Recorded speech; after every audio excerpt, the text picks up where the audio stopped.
Relatively early on in my career, I had the chance to work with an exceptionally talented lighting supervisor. While I did not work with her closely every day, I got to observe from a slight distance of how she worked in meetings, reviews, and dailies.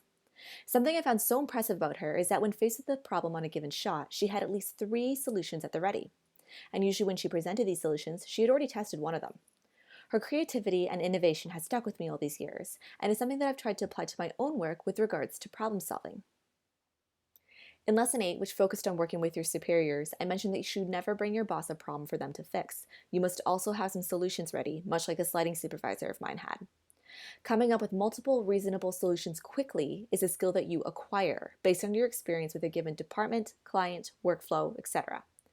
If you're at work right now and facing a problem for which you have no solution, no worries. This process gets much faster with time and experience. Today's thought exercise will be based on this idea of how to come up with multiple solutions to a given problem. I will be referring to this book, Insight by Tasha Eurich. Eurich is talking more broadly about business, not animation. Just the same, I think you'll find her words of advice highly relevant. Eurich says, most people instinctively know that when faced with a challenge, finding solutions is the most productive choice. But particularly still in the business world, we still spend an inordinate amount of time focused on problems and comparatively little on how to fix them.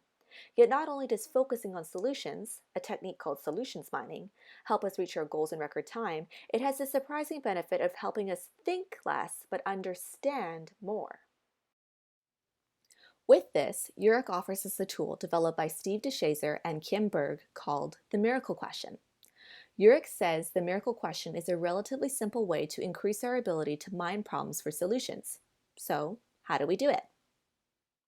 Quite simply, we present ourselves the following scenario. Imagine that tonight as you sleep, a miracle occurs in your life that has completely solved this problem. Think for a moment. How is life going to be different now? Describe it in detail. What's the first thing you'll notice as you wake up in the morning? Eurich offers the example of a CEO she worked with who received some feedback that his biggest problem with his work was delegation. He asked himself the miracle question, and he decided his first step was to adjust his attitude and see asking for help not as a weakness, but as a strength. So for today's thought exercise, think of a problem that you're facing at the studio right now. Is your team logging on too late in the morning? Is your layout department constantly behind in their deliveries? Have you received feedback that your coworkers find you unreliable and flaky? Ask yourself the miracle question and see what kind of solutions you can come up with.